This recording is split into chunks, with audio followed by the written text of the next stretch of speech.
صبح کے 10 بجے کا وقت تھا۔ دادا اور پوتا دونوں ناشتہ کر چکے تھے۔ اتنے میں دروازے پر دستک ہوئی۔ انیس بھاگ کر دروازہ کھولنے گیا اور دیکھا کہ ایک آدمی اپنی پرانی سی سائیکل پر کھڑا تھا۔ وہ ایک ردی فروش تھا جو پرانے اخبار خریدنے آیا تھا۔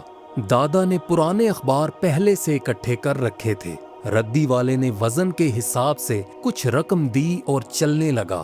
اتنے میں دادا نے دیکھا کہ انیس رو رہا تھا۔ اس کی آنکھوں میں بغیر آواز کے بہنے والے آنسو تھے۔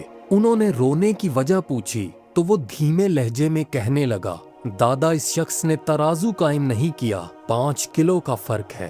دادا نے دوبارہ وزن کرایا تو اتنا ہی فرق نکلا۔ وہ بچہ بالکل ٹھیک کہہ رہا تھا۔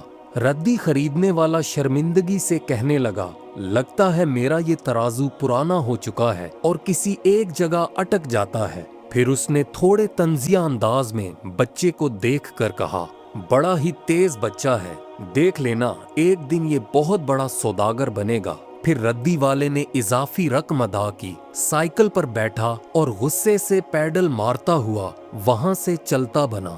جب ردی والا وہاں سے چلا گیا تو دادا دل ہی دل میں سوچنے لگے، میرا پوتا تو ایک چلتا پھرتا ترازو بن چکا ہے۔